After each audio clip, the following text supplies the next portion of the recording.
Good evening. Demonetization got over a couple of years back. We are facing the heat now. We are facing a lot of challenges in taxation of demonetized transactions.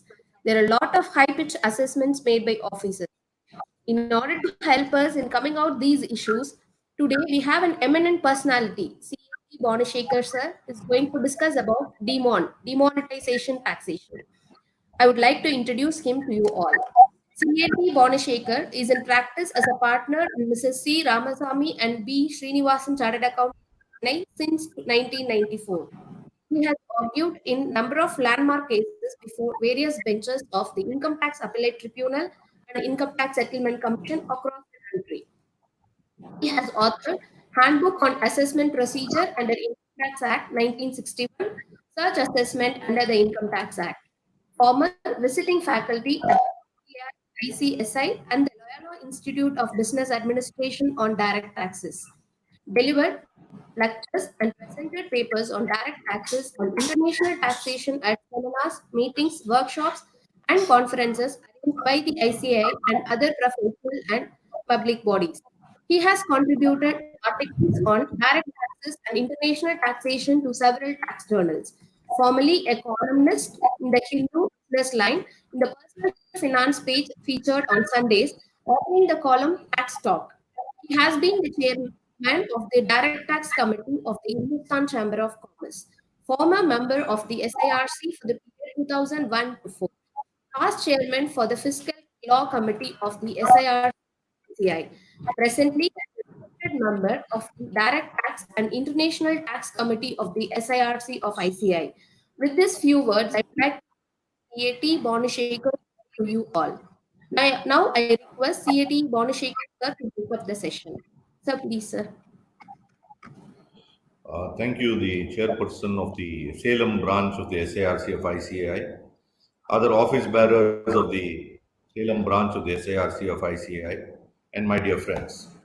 It's indeed a pleasure to be back at Salem, though not physically, because I think I started my career, early career in 1997 as a speaker outside of Chennai for the first time in Salem, if my memory serves me right, under the VDIS then, which came in 1997.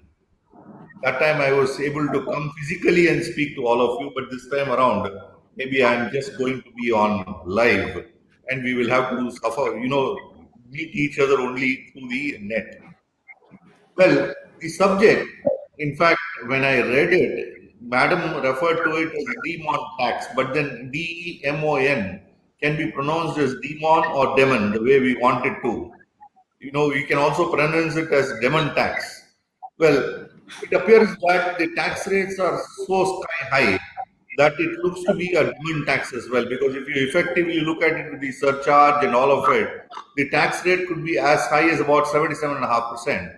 Or even if you take it to the basic surcharge, it's about 75%. Well, there are so many issues that have arisen. In fact, it has made us read so many provisions now, which we hitherto probably didn't even consider so necessary to read.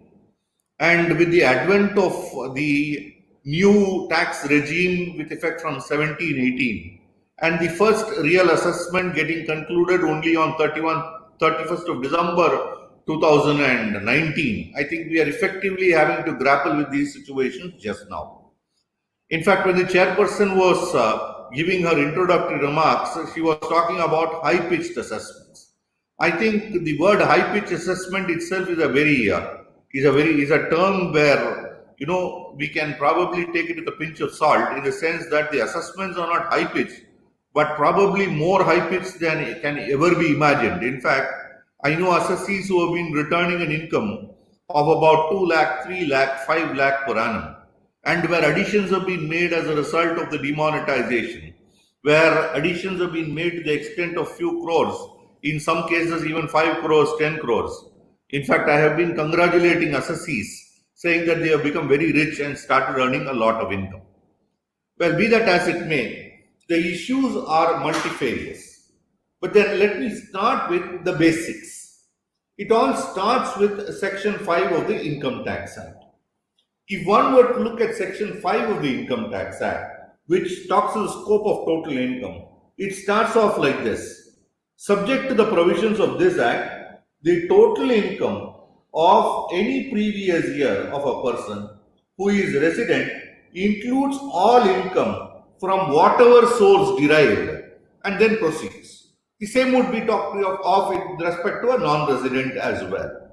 But then what is crucial for something to come within the scope of total income under Section 5 is that it should be from a source, and that is made clear by Section 5 of the Income Tax Act. So, if there were no source to a particular income, then by virtue of Section 5, it may not be forming part of the scope of total income at all. That is one way of looking at it. But then to cover up this, you have a provision in Section 68 to 69D, which removes the requirement for a source in the course of carrying on an assessment. And if one were to look at the provisions of Section 68 onwards, for example, Section 68 itself, Section 68 of the Income Tax Act talks about where any sum is found credited in the books of an assessee maintained for any previous year and the assessee offers no explanation about the nature and source thereof, or the explanation offered by him is not, in the opinion of the assessing officer, satisfactory, the sum so credited may be charged to income tax in the income of the assessee of that previous year. So we are talking of a sum found credited in the books. In fact, if one were to look at some of the startling differences, well, we will come to each one of these as we proceed. But then why certain differences are made are not fully comprehensible. But there are some differences. If one were to look at Section 68 in contradistinction with, say, for example, Section 69 or 69A or B, there they talk of books of account, if any, maintained by the assessee, whereas Section 68 talks of books maintained by the assessee. Now, I do not know why they have used the word books in Section 68 and books of account in Section 69 to 69C. Well, be that as it may, they have used the word books and books of account in contradistinction to each other in the different sections, which we should come back to as we proceed. So, the first requirement of Section 68 is that the sum must be found credited in the books. So, if an assessee is not maintaining books at all, then the question of Section 68 does not arise at all, is one logical conclusion that anybody can arrive at. Next, it says the sum should be found credited in the books so maintained. So, if there is no credit in the books so maintained, then again the provisions of 68 cannot be applied. The provisions of 68 can only be applied if there are books and if the sum is found so credited. And 3, the assessee offers no explanation, or the explanation is not to the satisfaction of the assessing officer. This is the language used. So, if one were to offer no explanation, then the sum can be taken as income of the previous year in which the sum is found so credited. Now, in fact, if one were to look at again the provisions of 68, it says may be charged to income tax as income of the assessee of that previous year. It uses the word may and goes on to say may be charged as the income of the to income tax of the income of the previous year in which the sum is found so credited. So there can be different situations. One, there can be an actual credit. Say, for example, I have shown somebody as a creditor in my books of account. That itself can be a credit in my books of account, and addition can be made on that score. A. Or B, let us say I have a debtor and I have shown some collections from the debtor, thereby crediting the debtor's account. That can also fall within the ambit of Section 68 of the Income Tax Act, because there is now a credit in the books of the assessee. But then, as one would see, there is the absolute necessity that the assessee should have maintained books, that the sum should have been found credited in such books, and that the assessee must offer no explanation, or the explanation must not be satisfactory in the opinion of the assessing officer, for Section 68 to be invoked. Now, if one were to proceed on the basis of this aspect, one can see that for Section 68 to be invoked, the assessee has the burden to show that the credits are in fact genuine. Now, at this stage, one may consider the difference between what one understands as burden of proof and what one would understand as onus of proof. To put it very simply, the term burden of proof is, or rather, the term burden means that it is static, whereas onus is always shifting. Now, on whom does the primary burden lie in the case of Section 68 of the Act? The burden under Section 68 of the Act lies on the assessee and not on the assessing officer. So it is for the assessee to discharge his burden to demonstrate that the credit is in fact genuine. And to this end, it is necessary that three conditions or three basic criteria must be satisfied by the assessee. A, the assessee must prove the identity of the creditor. B, the assessee must prove the genuineness of the transaction. And C, the assessee must prove the creditworthiness of the creditor. Now, I am looking at the provisions of 68 to 69B particularly for the time being, and thereafter shall proceed to the provisions of 115BBE, which seeks to levy the tax, so that we understand how possible defenses can be taken in the case of an assessment of demonetized money, and where the assessment has been framed by virtue of invoking the provisions of 68 to 69B, and further still levying a tax in terms of 115 BBE. Now, it is the obligation of the assessee to prove the identity of the creditor, the genuineness of the transaction, and the creditworthiness of the creditor. Now, when I say the creditworthiness of the creditor, it does not necessarily mean that it is only the creditor. If you are showing that an amount has been recovered from a debtor, that also requires that you must prove the creditworthiness of the debtor. So at the first stage, as I said, the burden lies on the assessee and not on the assessing officer, because if you see the language, it says where any sum is found credited in the books of the assessee. So it is the burden of the assessing officer to show that the sum is found credited in the books maintained by the assessee. Thereafter, the assessee offers no explanation, or the explanation offered is not to the satisfaction of the assessing officer about the nature and source thereof. So, if one is not, as an assessing officer, satisfied that the explanation is not bona fide or genuine, or if there is no explanation, the addition can be brought out in terms of Section 68. Now, proving the identity of the creditor. Well, to that end, maybe producing the Aadhaar number, the Aadhaar card, the PAN number, the PAN card, proving that he is a genuine and bona fide assessee, etc. may suffice. That may demonstrate the identity of the creditor. Next, so far as genuineness of the transaction, that is a matter of fact. That is a matter of fact which may vary from case to case or circumstance to circumstance, in the sense that there are certain circumstances where the assessing officer may doubt the genuineness of a transaction. It may depend on facts and circumstances of each case, and there cannot be one rule to say that these are the circumstances in which the genuineness of the transaction can be questioned. Next is that one can look at the creditworthiness. Now, creditworthiness is normally the matter of biggest challenge. Now, I must prove the creditworthiness of what? I must prove the creditworthiness of the creditor, or as the case may be, in my understanding, so long as there is a a credit to a debtor's account, I may also have to prove the creditworthiness of the debtor. That may also be possible. I will not rule that out. But normally I am talking about the creditworthiness of the creditor. What is the obligation of the assessee in this regard?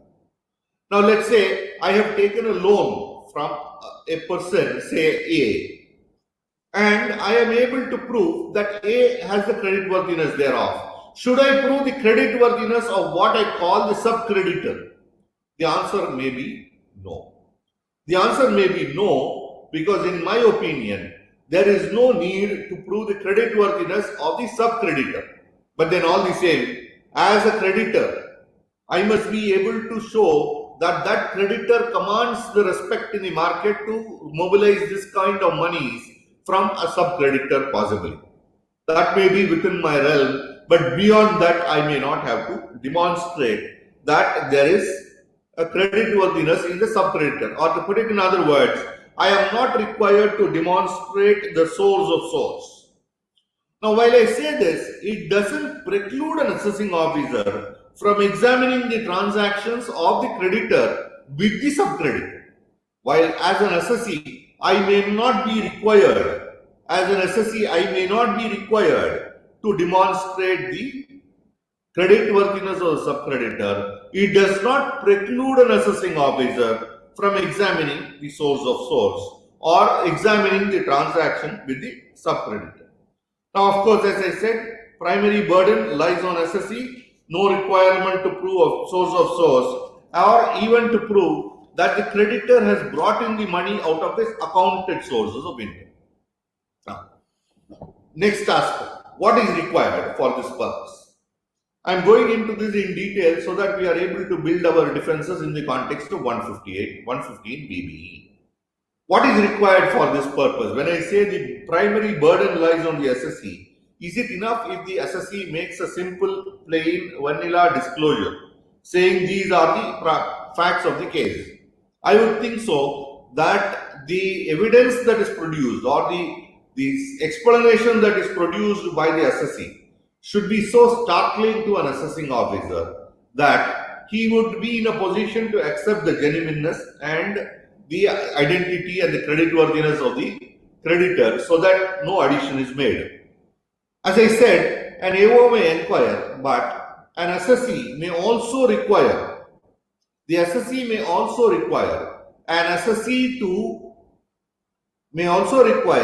assessing officer to issue summons under 131 to assist him in the course of proving the genuineness and creditworthiness of the transaction. Now, one will have to understand that as an assessee, I have very little scope to produce somebody before an assessing officer in the sense that he may decline to appear. I have no powers under any law to be able to produce that person before an income tax authority.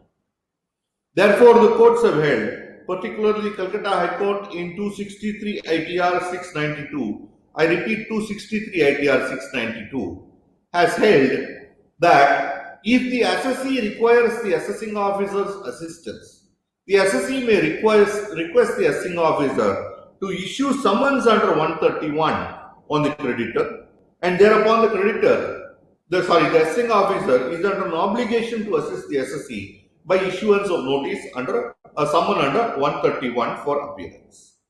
Likewise, one can proceed to say what are the various circumstances in which an addition can be made under 68. As I said, burden is static, owner shifts. So, for example, if you as an assessing officer want to make an addition on me and I am the assessee, then you ask me to prove the genuineness, etc., and say why this addition should not be made under 68. Immediately I come back saying, look, this is the PAN details, the Aadhaar details of the creditor. These are the other particulars. This is why I am saying the transaction is genuine. I was in need of these funds for these purposes. I had working capital requirements. I had these purposes, etc. I have done the transactions by check. I have shown them as creditors in my books of account, etc. And therefore, you may treat the transaction as genuine. That apart, so far as creditworthiness is concerned, these are his particulars, these are his income tax returns. Probably I can even produce his bank statements if it is within my possession. I can show that he is a man of means who is able to advance me these credits. And at that stage, probably the assessing officer may also require the appearance of the creditor. Well, I could try to produce the creditor myself, or if the creditor is not willing to appear, I could request the assessing officer to make the or issue a summons so that that other person would appear before the assessing officer, because the assessing officer has powers under 131 which will permit him to issue summons, and the powers are as provided in the civil procedure code, and therefore that powers can be exercised to call for the creditor. Of course, one can say that the appearance or non-appearance itself cannot be held in favor of or against an assessor. The assessing officer will have to take into account the complete set of facts before coming to the conclusion that a credit is not genuine. The power to make an addition, if I may put it this way, under section 68 is not an absolute power, but is always subject to the satisfaction of an assessing officer. And therefore, the assessing officer is under a duty to form an opinion that the credit is otherwise genuine and or is not genuine, and thereafter to make an addition. So this said, the next aspect is there any mandate on the assessing officer rather to make an addition under section 68? As I mentioned earlier, if one were to look at the language in section 68, it clearly uses the word may, the assessing officer may. And in this context, one may see the decision of the Supreme Court in 237 ITR 570, the decision of Supreme Court in 237 ITR 570, where the Supreme Court held that the word may clearly demonstrates that there is a subjectivity, in the sense that the assessing officer may still choose not to make an addition, though he finds that the SC is not able to prove beyond doubt that the credit is genuine. In fact, in the case of this 237 ITR 570, in the case of PK Noor Jahan, the assessing officer found that the SC was hardly 20 years old. The SC was hardly 20 years old and seek to explain the source as amounts received from certain persons. The assessing officer went on to make the addition, and later on, as the matter travelled in appeal, the appellate tribunal, the High Court and the Supreme Court came to the conclusion that the word used is may. And in the facts and circumstances of this case, the SC being a very young lady, it was impossible to imagine that she could have earned this kind of money, and therefore there was no addition warranted. Of course, I am aware that this decision was rendered under section 69, but all the same, it can be applied to the provisions of 68 also, because the word used here also is may only and not shall. Now, having said this, it is important for us to understand that section 68 mandates the requirement that there must be books. Now, the term books is defined. The term books is defined in section 2, and in section 2, subsection 12a, it uses the words books or books of account includes. Books or books of account includes ledgers, day books, cash books, account books, or other books, whether kept in written form or as printouts of data stored in a floppy disk, tape, or any other form of electromagnetic data storage device. So it says books or books of account includes. Now, first of all, one will see that this is a clear, inclusive definition. It is not an exhaustive definition, which means that the items stated here are merely illustrative and not exhaustive. A. B. If you will see 212a, it says books or books of account. It doesn't merely use the word books of account. It says books or books of account. So there seems to be little distinction between the term books or books of account as is contemplated by 212a. But probably one can try to extend the meaning of the term books to even mean what is not maintained in the normal course. What is not maintained in the normal course. Whereas books of account is what normally is maintained in the normal course, is probably one way of looking at the whole thing. Of course, one will also at this stage recall a couple of very interesting decisions. One is the decision of the Bombay High Court in a case called Baichand Gandhi, which is reported in 141 ITR 67. 141 ITR 67, where the Bombay High Court held that bank passbook is not books of account of an assessee because the bank passbook itself is maintained by the banker and it belongs to the banker. Of course, in the current day's context, one is only not going to talk of a bank passbook, mostly one would be talking of a bank statement. Even though it is a bank statement, I would still think the statement is generated by the banker and therefore cannot be construed as books of the assessee. Now, this is important, particularly in the context of demonetization, and I will come back to this aspect a little later. Next is the decision of the Madras High Court in a case called Taj Borewells, reported in 291 ITR 232. 291 ITR 232, the Madras High Court, where the issue before the Madras High Court was whether profit and loss account can be considered as books of account. And the Madras High Court held that profit and loss account cannot be construed as books of account of an assessee. They may be a summary of the books of account, but they by itself or by themselves do not constitute books of account of an assessee. Now, we will quickly move into one aspect relating to demonetization before we go into other provisions of the Act. Now, there are several assessing officers who have made additions in respect of demonetization. They have relied on certain decisions of the Supreme Court, which I shall come back to, particularly the decisions of the Supreme Court in Sumiti Dayal and the decision of the Supreme Court in Durga Prasad More, where the Supreme Court talks of preponderance of probability. Now, in this background, you will see that assessing officers have made some additions, or some assessing officers have made the addition under section 68, some have made it under 69, and some have made it under 69A. Well, there seems to be no uniformity.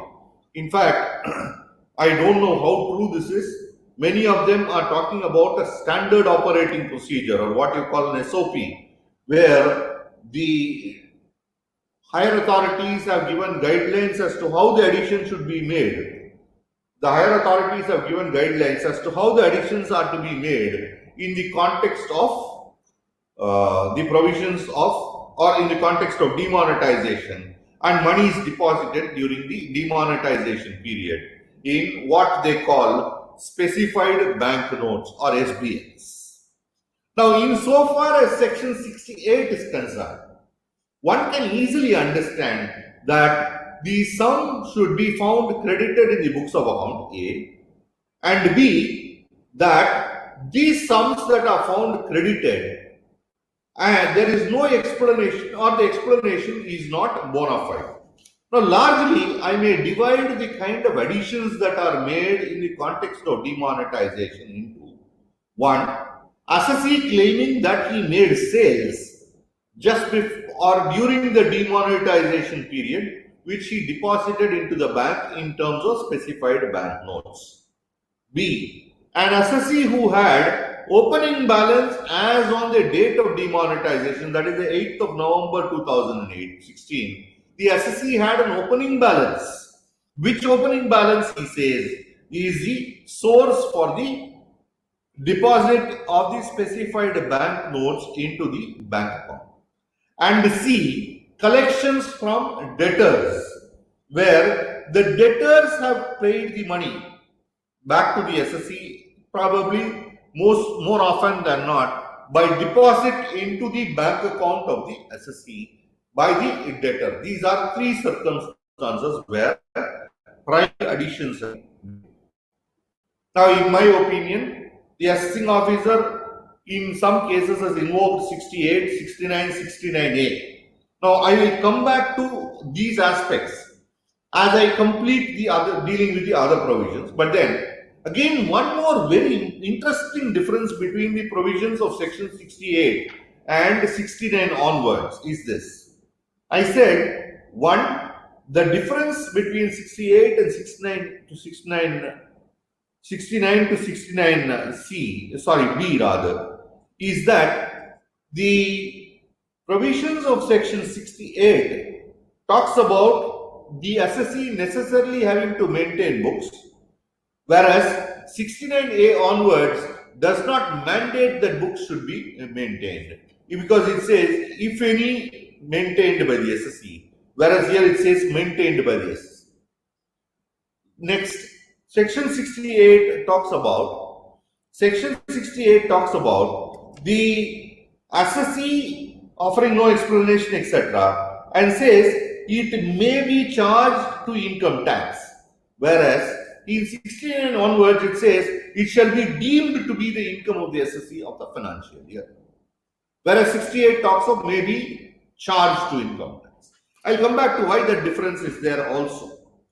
Now, in the meantime, I think there was a query. I think that query has got hidden. Let me see. If it comes back, I will reply. Yes. Can assessee carrying on agency business subject to tax audit explain bank cash deposit during demonetization were collections from hundreds of retail outlets to get out of the clutches of 115 BBE? Well, I, for one, do not understand whether one can simply explain it saying that it is collections from hundreds of retail outlets to get out of the clutches of 115 BBE. But if it is genuinely collections from retail outlets, by the retailer, then yes, the provisions of 115 BBE should not and cannot be invoked. It should not and cannot be invoked if it is genuinely a amount which is credited or collected from retail outlets. In fact, I have a few cases where the SSE is an agent of, say, Airtel, and he has made collections from various persons towards the SIM card sold, etc., and then paid the amount into the Airtel account by check. Now, the SSE officer is saying the entire amounts collected by you are not genuine. I will add it under 115 BBE. Well, one thing I won't understand is, unless I have collected it towards payments to be made to Airtel, why will I go and pay Airtel, say, an amount of 6 crores? Why will I go and pay an amount of 6 crores to Airtel? Airtel and I have no relationship. I am just an agent of theirs. Therefore, it can be proved through, though not directly with evidence, through evidence circumstantial, to show that these credits are in fact collections from the various persons who are sub-agents of Airtel, or in fact my sub-agents, I will put it that way. So collections from agents can definitely be an explanation. Whether collections from agents can definitely be an explanation to say that 115 BBE is not invocable. I think there is one more query at this stage. Could you please clarify us who needs to maintain the books of account? I think that is clear in terms of section 44AA. There are clear demarcations with reference to turnover, etc., where the provisions of 44AA clearly provides who should maintain books of accounts for the purpose of the Act. Of course, one will also take into account the provisions of 44AD, AE, etc., which deal with deemed income as a percentage, etc., of the gross receipts, where they specifically exclude an assessee from the requirement of maintaining books of account. So assessees who are required to maintain books of account under 44AA of the Act are those who are required to maintain, excepting if they are governed by the provisions of 44AD, AE, etc. Now, at the same time, I will also quickly hasten to add that one can see that section 68 very clearly requires that the sum should be found credit of an assessee for an addition to be made in terms of section 68 of the Act. Well, if one is required to maintain books of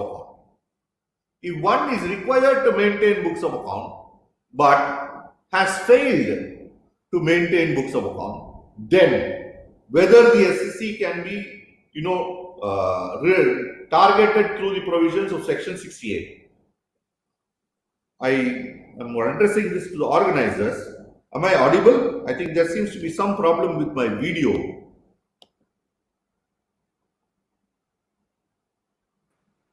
It's audible, sir.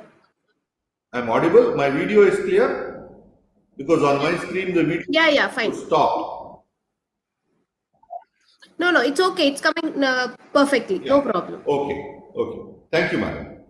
Now, coming back, see, one will also have to look at, since the query has been raised, one will also have to look at what will happen in a situation where an SSE is required to maintain books of account. An SSE is required to maintain books of account.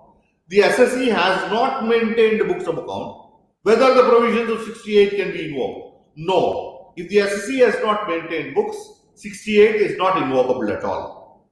Of course, one may also look at the provisions of the penalties where in terms of 271 in terms of the provisions related to penalty, the SC may be liable for a penalty under 271A for non-maintenance of books of account. That may be possible. Is madam, am I clear? Yeah, sir, your video is stuck. I think கொஞ்சம் ஏதாவது நீங்க adjust பண்ணணும்னு நினைக்கிறேன். May I'll just take a Yes, minute. you're audible, but எங்கேயோ கொஞ்சம் stuck ஆயிருக்கு. Yeah, I will just stop the camera for a moment and come back, madam. Yes, sir, please.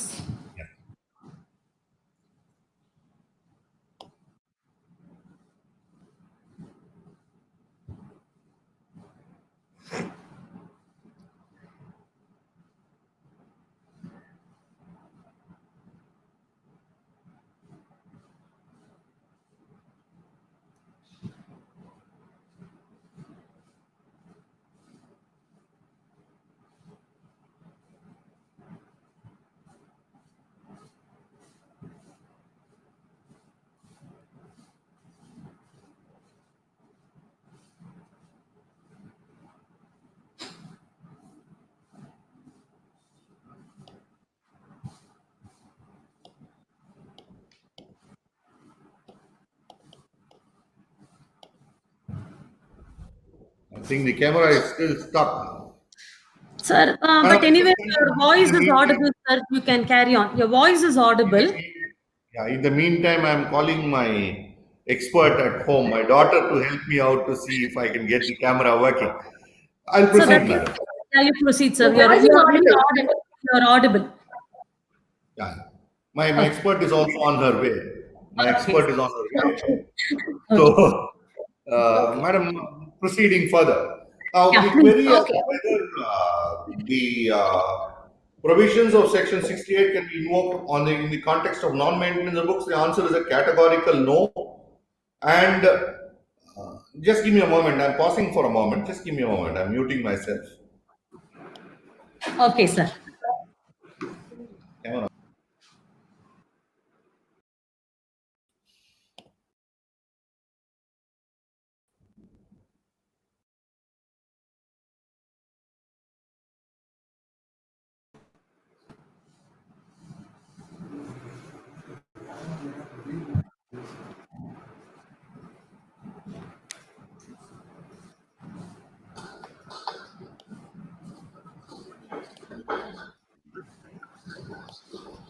Yes, now is it okay, Yes, madam?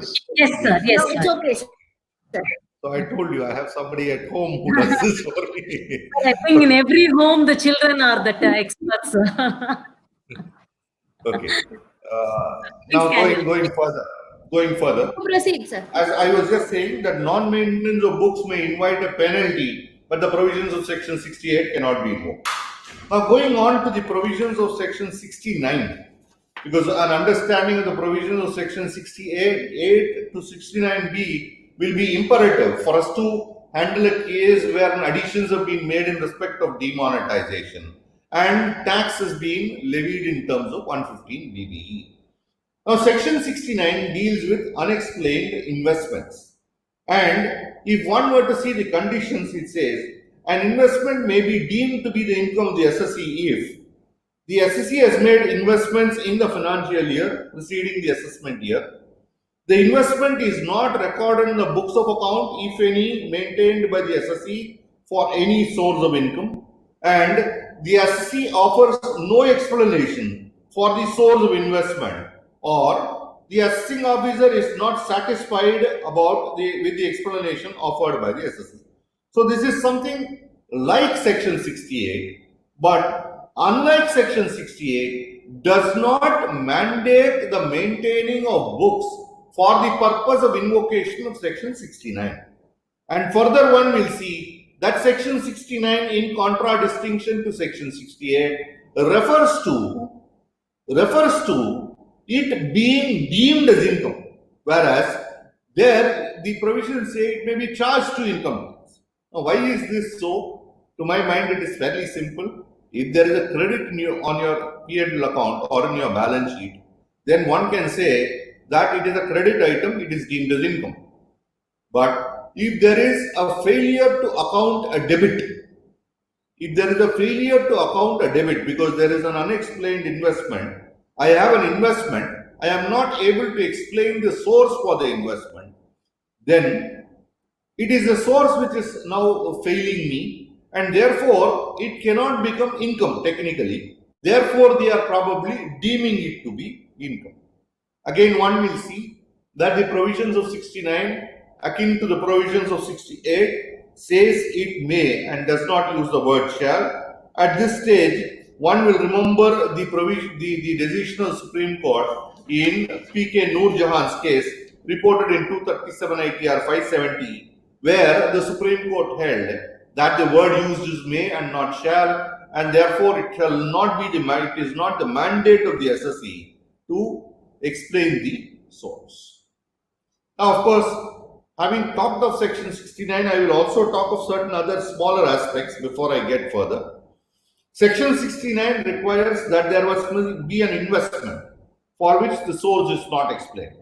Now, the investment must stand normally in the name of the SSE unless the SSE admits that a third party investment actually belongs to him. Of course, one may also have to reckon with the provisions of the Benami Transactions Act in such a case and see whether the Benami Transactions Act may get triggered in such circumstances. Now, that apart, the SSE cannot be called upon to explain third party investments in the hands of the SSE. The assessing officer cannot draw any conjectures or surmises with regard to investments made in the name of third parties as that belonging to the SSE. One may also notice that section 69 seeks to explain an unexplained, seeks to add or seeks to treat as deemed income an amount for which the source cannot be explained with reference to an investment. I have made an investment. The source for the investment I am not able to explain whether that can be added as income. The provisions of section 69 may be permitting an SSE to do so. Well, having said this, one will also probably notice that section 69 requires an addition in the financial year in which the investment is made. Now, one may also notice that section 292C, which talks of certain presumptions, cannot be invoked to conclude an assessment. They may be possible to be invoked in the case of a survey, but cannot be used to conclude an assessment as such, where the presumption are that the contents of books and documents are true, and true is that the books of account and documents belong to the person from whose possession or from whom it can reasonably be purported to belong, and that it is in the handwriting of the person who would have purportedly written it, and stamped and executed or attested documents are presumed to be true and correct. Now, that said, statements that are made by SSEs in the course of survey, there are decisions which say cannot be used against the SSE to say that they constitute income. Of course, there is a circular of the board. One may refer to the circular of the instruction of the board, where the board itself in 2012, by its instruction dated 18/12/2014, has clarified that in the case of a search, also, material must be found, and that should be the basis. Statements itself cannot be the basis.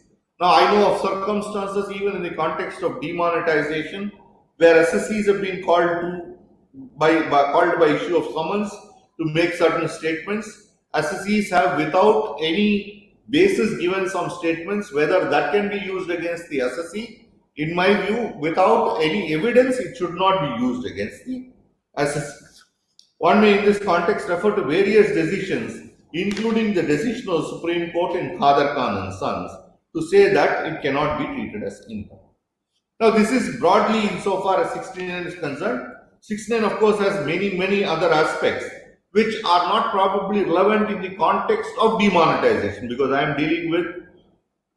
dealing only with a situation where the assessee is going to be hit by the demonetization provisions. I'm sorry, there's a query. I missed the query.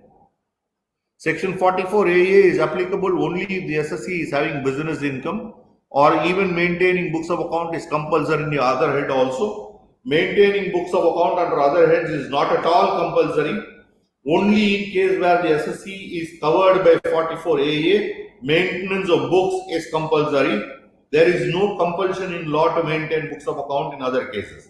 In the case where an assessee is carrying on business or profession, yes, maintenance of books is mandatory in certain circumstances, otherwise no. Therefore, one can safely conclude that if you have only a house property income, or if you have only income by way of salaries, no books of account need to be maintained at all. Now, I was talking about the provisions of section 69 and saying that even section 69 deals only with or uses only the word may and not the word shall, and that therefore even in such circumstances it is not mandatory on the part of an assessing officer to make an addition.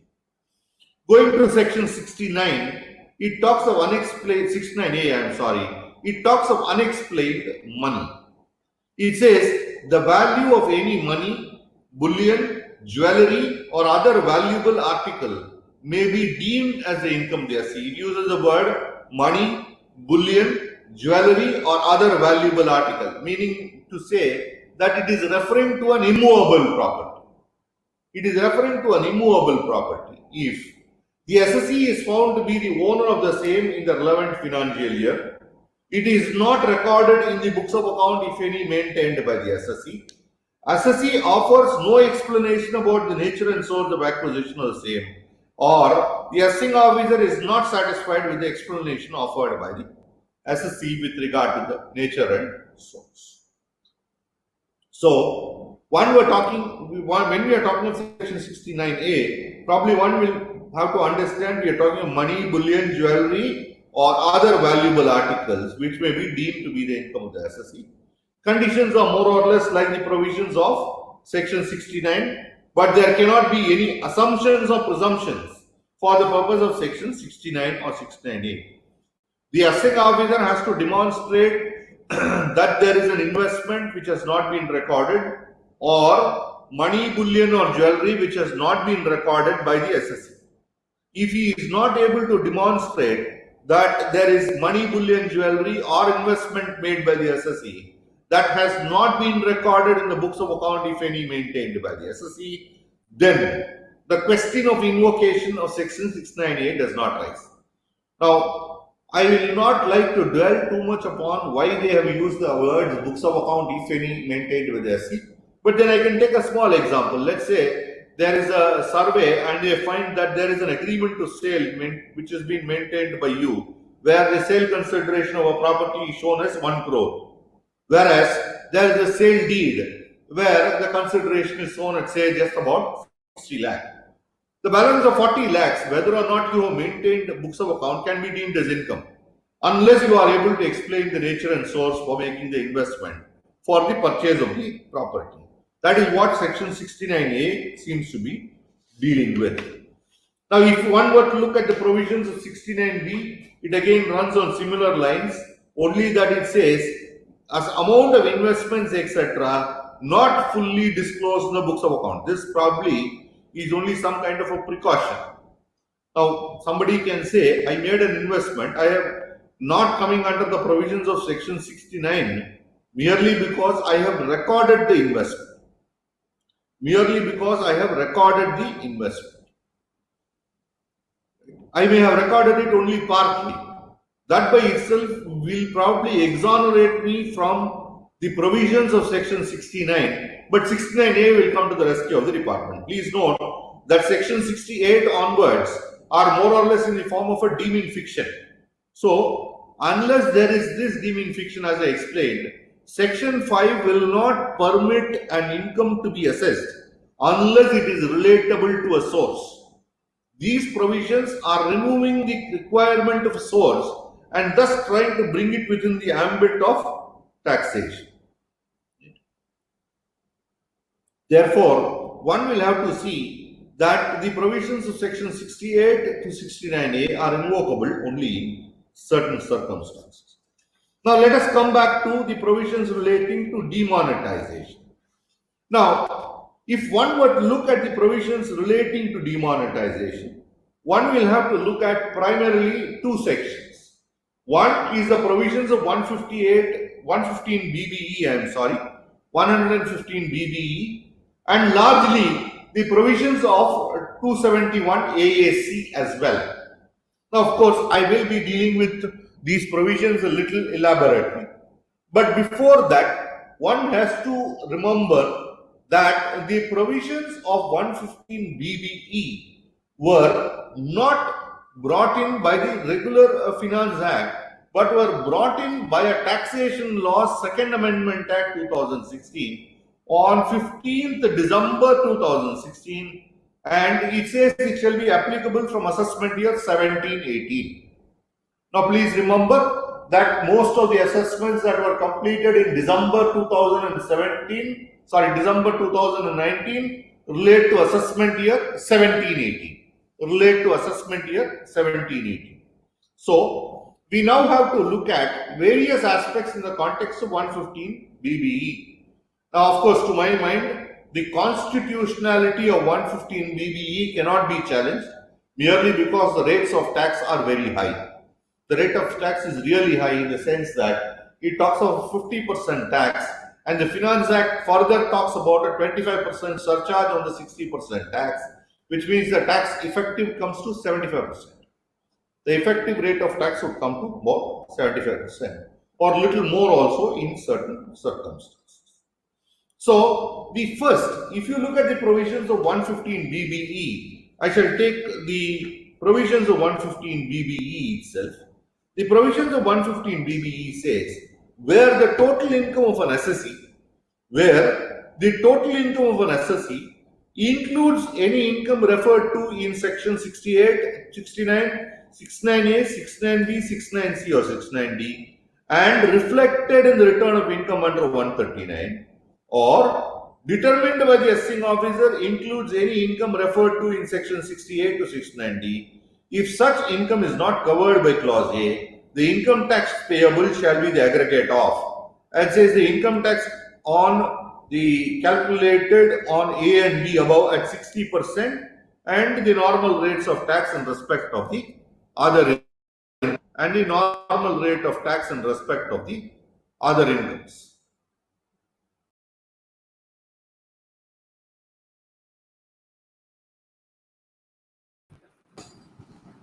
Hello. I think there is a technical error. I'll Reconnected. Reconnect. No, I think there is a technical error. No, I'm reconnected now, I guess. Yes. Yes. The video seems to be stopping suddenly and I'll have to refresh. So bear with me in case I have to do that. So first of all, it says, the 115 BBE says, includes any income referred to in section 68, 69, 69A, B, C or D and reflected in a return of income furnished under 139.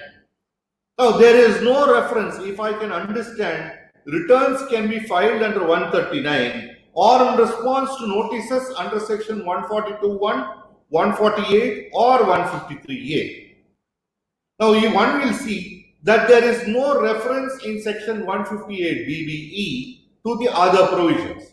However, one may also notice that section 148 and 153A, which deal with reopening of assessment, and 153A, which deals with search cases, specifically say that a return filed under this section shall be deemed to be one furnished under section 139. But nowhere does a return furnished under 142(1) become a return under 139.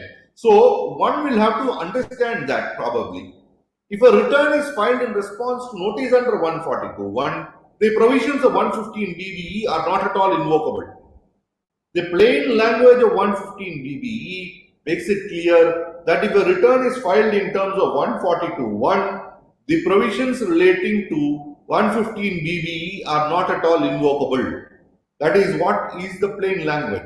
It looks rather peculiar that an assessee offers it under 139, he is liable for 60 plus 15% surcharge, 75% tax. But if he files it in return in response to 142.1, this may probably not apply. Next is, it talks about determined by the assessing officer includes an income under 68 to 69D. If such income is not covered by A, that is, you have not shown it in your return under 143, under 139. You will also recollect that if it is filed under 142.1, then it is not determined by the AO. It is determined by you as an assessee, and therefore you will not fall under clause B either. But one more thing that is very important to notice is that clause B talks about income that is determined by the assessing officer under section 68 to 69C. One will also see that these are inserted by the Taxation Laws Amendment Act and that they have been inserted in effect from 1780. So one will have to first deal with the capable retrospectivity of the provisions of 115 BBE. See, 115 BBE was inserted after demonetization. See, in fact, when demonetization came, personally, I would think the revenue authorities or the government did not even understand what could be the ploy of an assessee. It was very simple. All of us know assessees had been advised and they themselves had come to the conclusion, we will deposit these monies into the bank account of our own bank account. What can the department do? The department can add it under 115 BBE, and at that time the tax rate was only 30%, and therefore there would have been no problem to the assessee. This was the possible view of the assessees. Now, probably in order to counter this, they came with the Taxation Laws Amendment Act on 15th December 2016 with effect from assessment year 1718 to provide that it will be treated at or will be taxed at 60% plus surcharge, effectively making it 75% and on. So one will have to examine the possible retrospectivity of the provisions of 115 BBE. Now 115 BBE, though it was inserted with effect from the 15th of December 2016, says is effective from assessment year 1718. Assessment year 1718 corresponds to the previous year 1617. So one will have to see whether it will apply from 1st April 2016 itself. Now there is a very interesting decision in the case of rendered by the Supreme Court in the case of Vatika Township Private Limited. Vatika Township Private Limited, which is reported in 367 ITR 466. 367 ITR 466, where the issue before the Supreme Court was with regard to the provisions relating to surcharge in the case of a block assessment. It related to a surcharge in the case of a block assessment. One will remember that there were provisions relating to surcharge in the provisions of section 112 in relation to a block assessment under the old search provisions. 113 of the Act had provisions relating to surcharge in the context of a block assessment, where it said, provided that tax chargeable under this section shall be increased by a surcharge, if any, levied by a central act and applicable to an assessment year relevant to the previous year, in which the search is initiated under 132 or a requisition is made under 132A. This surcharge, friends, was inserted by the Finance Act 2002 with effect from 1/6/2002. So the question was whether it will apply only in respect of searches after 1/6/2002 or also in respect of searches prior to 1/6/2002 where assessments were pending. Of course, the revenue took a stand that this is an amendment which is retrospective in operation. The assessees, of course, took a stand that it was prospective in operation. There was a decision of the full bench of the Supreme Court, where the full bench of the Supreme Court held that it is retrospective in operation. However, there was later a larger bench of the Supreme Court in Vatika Township, where the Supreme Court in Vatika Township, in the later judgment, said that this proviso is prospective in operation. Why did they hold that it is prospective in operation? They held that it is prospective in operation because it is seeking to create a new charge. It is seeking to create a new charge on an assessee and therefore can only be prospective in operation. Now, saying this, one more aspect that may be looked into in the context of 115 BBE is to see that nowhere does the provisions of 115 BBE say that it is retrospective in operation. Now, at this stage, one can also notice the provisions of subsection 2. The provisions of subsection 2 of section 115 BBE. Subsection 2. Notwithstanding anything contained in this act, no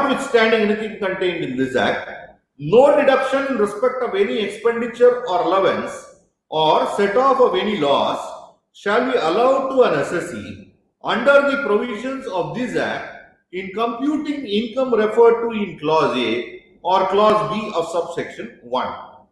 Now, this clause B of subsection 1 was inserted by the Finance Act 2018 with retrospective effect from 1/4/2017. I repeat, the words "and clause B of subsection 1" was inserted by the Finance Act 2018 with retrospective effect from 1/4/2017. Now, clause A of subsection 1 talks about income returned by the assessee in a return under 139, which is of the nature referred to in sections 68 to 69D. Income returned under 139, which are of the nature referred to in section 68 to 69D. Next, the provisions of clause B of subsection 1 talk of a scenario where the provisions of clause B of subsection 1 talk of a scenario where the income is of the nature referred to in section 68 to 69D. It is of the nature referred to in section 68 to 69D, but is not covered by clause A and is determined by the assessing officer. In other words, to put it simply, an income of the nature referred to in section 68 to 69D, which is added by an assessing officer. Now, if you will see subsection 2, it says no loss or deduction shall be, expenditure or allowance shall be allowed for any incomes determined under clause A of subsection 1. That is what it originally said. It did not refer to clause B of subsection 1. It did not refer to clause B of subsection 1. It referred to only clause A of subsection 1. That will in effect mean that if an assessee offers an income by himself under 139, then no expenditure or allowance could have been claimed by the assessee. But if the assessing officer determines it in terms of section 68 to 690, the assessee is free to claim all losses, set off all allowances and all expenditures for that purpose. That would have been the effect. Therefore, the legislature, understanding the mistake having been committed, made an amendment to say that clause A and clause B of subsection 1. The words "and clause B of subsection 1" were added by the Finance Act 2018 with retrospective effect from 1/4/2017. It was added by the Finance Act 18 with retrospective effect from 17. So one can see that they have specifically, while amending subsection 2, said that it is retrospective in operation. Nowhere have they, when increasing the tax rate from 30% to 60% in 115 BBE, stated that it will be retrospective in operation. They have not said that it will be retrospective in operation. I do understand that they have made it clear that it will apply from 1718, but 1718 has two parts. One is up to 8th of November 2016, and then from 8th of November 2016 thereafter. Right? So one has to understand that there is no need to understand it to be retrospective. 3. There are certain circumstances where the courts have understood the amendment to be retrospective in operation, where probably there is an obvious omission.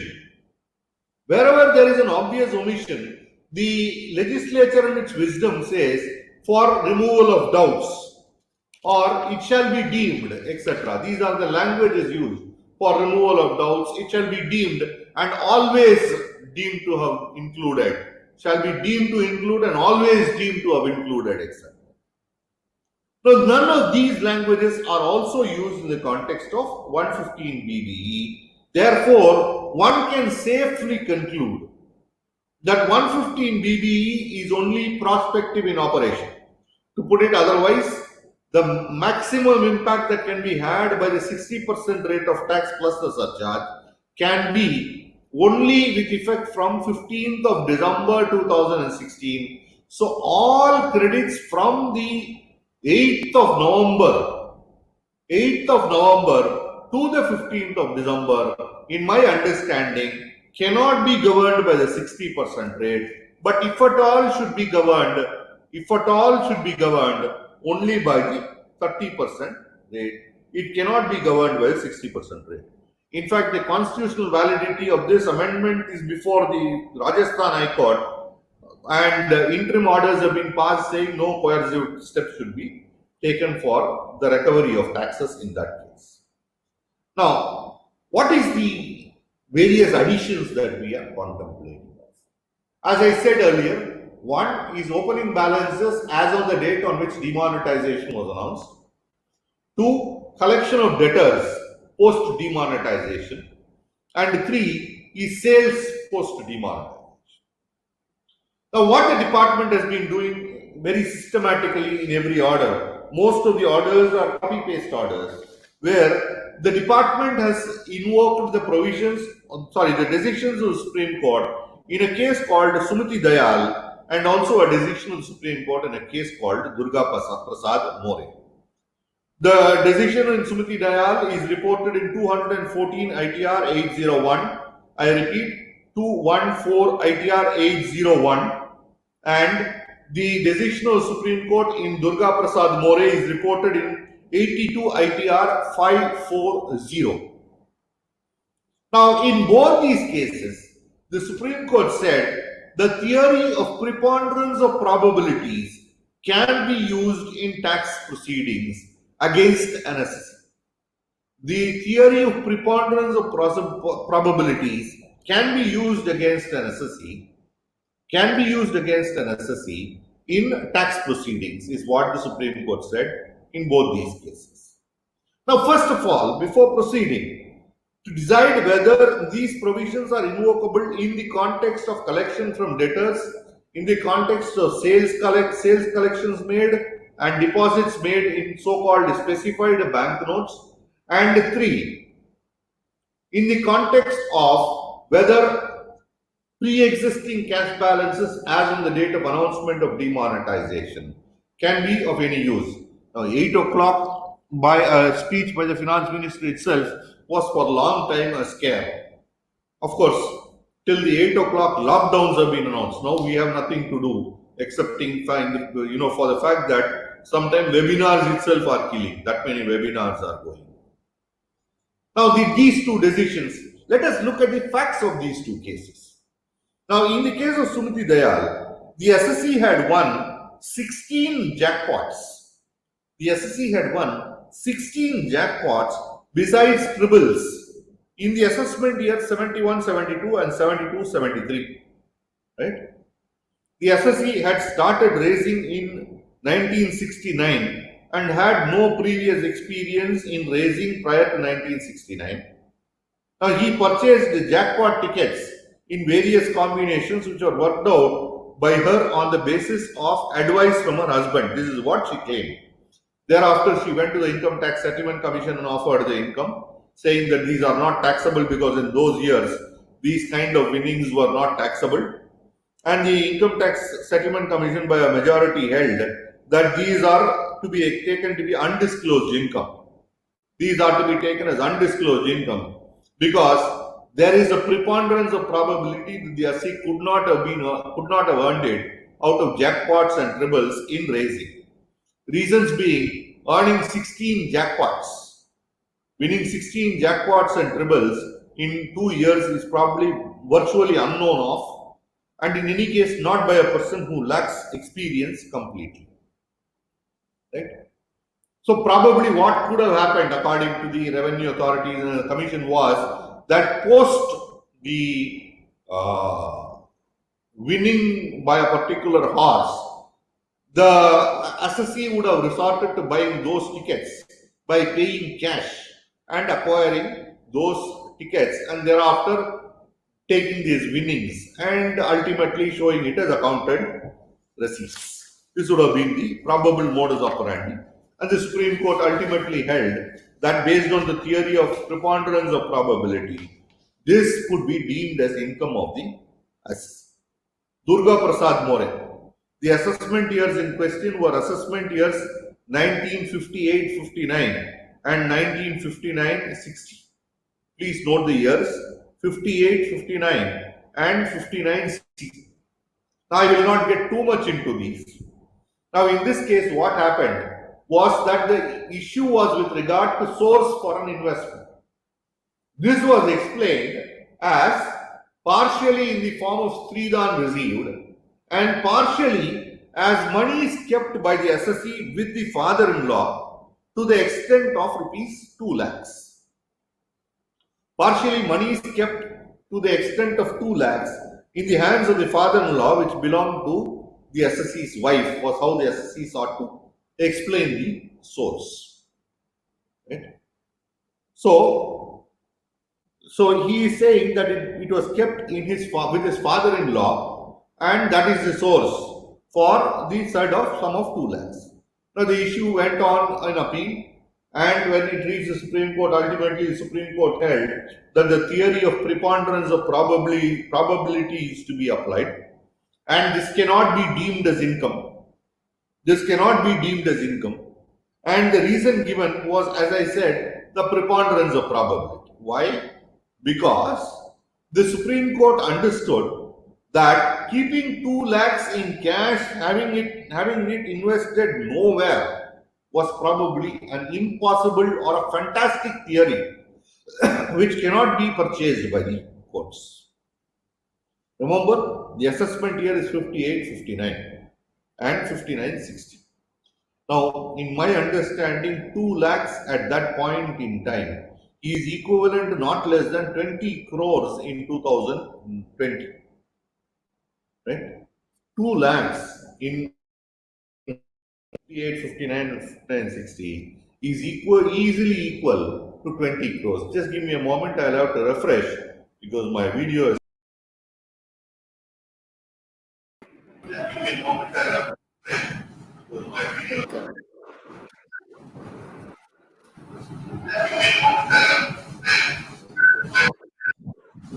Yes, I think Yes, my sir. video is clear now.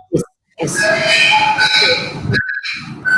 One was to say today that he had given his money, the sum of 20 crores to his father-in-law in cash, which the father-in-law had kept uninvested for the last so many years. Is it something that is believable? Apparently, the answer is no. That being so, the Supreme Court held that it is clearly a case where the preponderance of probability theory has to operate and that it should be treated as income of the assessee by invoking the principle of preponderance of probability. Now, please note that as of today, we are trying to explain credits.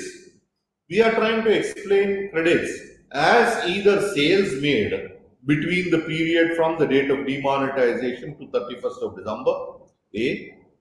B. we are trying to explain it by way of collection from debtors, and C, we are trying to explain it by opening cash balances.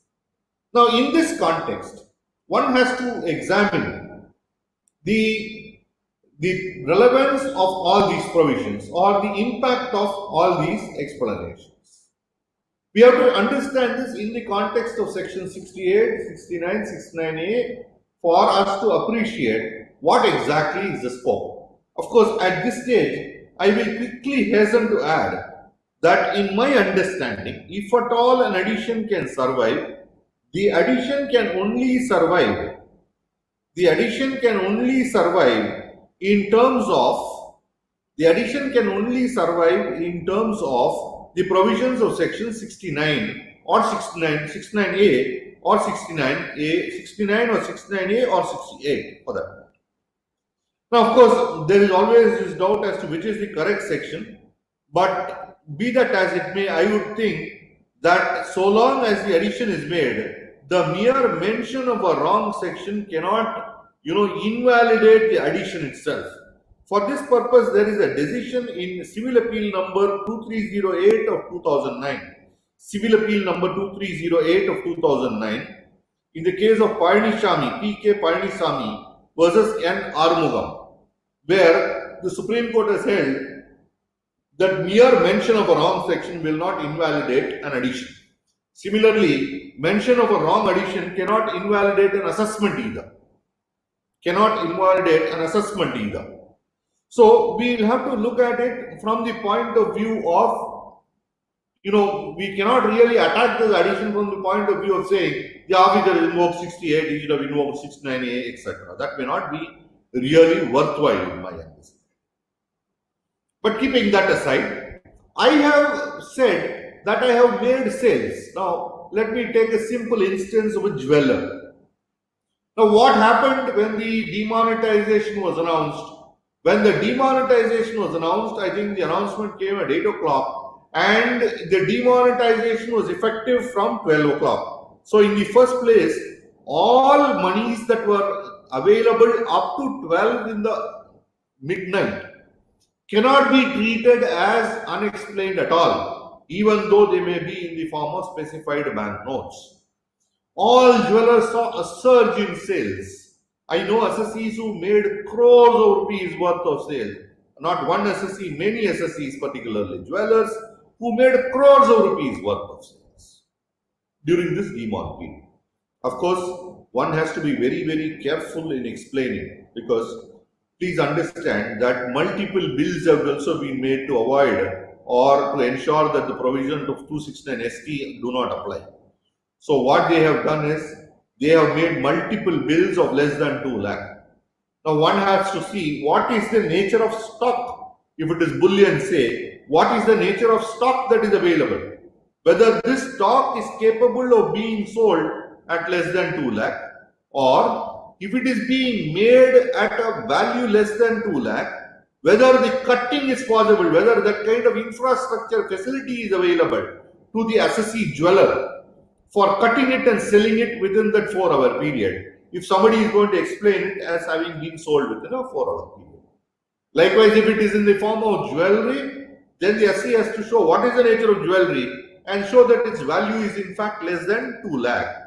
Because otherwise the provisions of 269 ST could come, and 269 ST can be more dangerous than the provisions of 115 BBE itself, because there the penalty is 100%.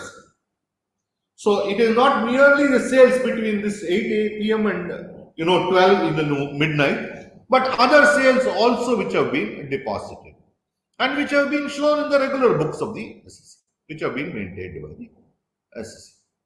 Now, can these be treated as income? Now, whether you take the provisions of 68 or 69 or 69A or 69B, one thing is common. No explanation by the SSC, or the explanation is not satisfactory.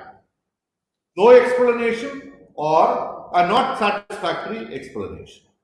Now, if one were to, understand the provisions, no explanation or an unsatisfactory explanation, what does it really mean in the circumstances?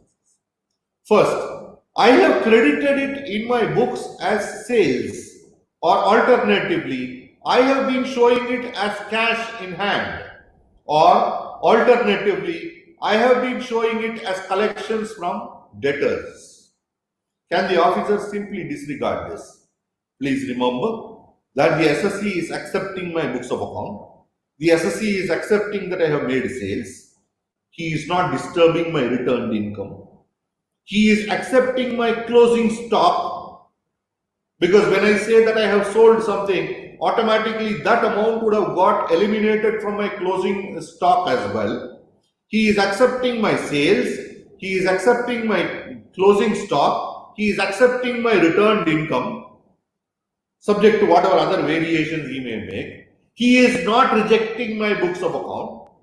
And without rejecting my books of account, accepting my sales, accepting my stock, and also accepting my returned income, subject to other variations which he have made, which has no relevance to the provisions of section 68 to 690, simply means that the assessing officer is now making or seeking to make a double addition. That is plainly and simply impermissible under any provisions of law. A double addition is not permissible unless it is, thought of or contemplated by the provisions of law. For example, if you take 40A2, a payment which is excessive or unreasonable, it is possible that in my hands it may be treated as excessive or unreasonable, but at the same time in your hands, being the recipient, it may be taxed and therefore may result in a double taxation.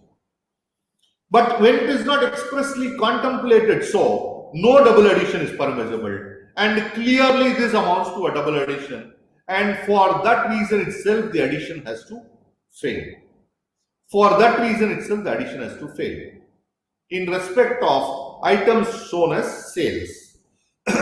In respect of items shown as collection debtors, it may be in the fitness of things that an assessee brings a confirmation from the creditor or produces the debtor's accounts to show that he has in fact paid this money into the bank account of the assessee. And if he can also produce the challan, which will show that the specified bank notes have been deposited by him, it will be even better. It will also be well within the rights of the assessee to require or to demand from the assessing officer, I will put it, to demand or require the assessing officer to issue summons to the debtor to show that these have been in fact deposited by him. I told you that there is a decision of the Calcutta High Court where one can rely on to say that it is the duty of the assessing officer to do so once the assessee asks for it. Of course, if you have not done it in the course of assessment, it will still be very much within the assessee's rights to require that the commissioner of appeal may either do it on his own or require the assessing officer to do it in remand proceedings. To do it in remand proceedings, these can still be called for or requested by the assessee. So, the next aspect that I am dealing with is with regard to opening balances. Now, there are decisions of various courts. If I can pose a question to the organizers, Madam, I have some material prepared in Word, which I can forward to the organizers, Okay. which I can forward. Okay, sir. We'll share it to the members. I think. Okay, sir, we'll share it to the members. I'm sorry. I can forward this Word material to the organizers. Whether it can be shared with the audience is something that I will have to request them to do, but I can certainly have this forwarded, which contains all. How you can do it, you look into. Yes, ma'am. Okay, sir. We'll forward it to the members who, mail or something. Madam, your voice is not audible, madam.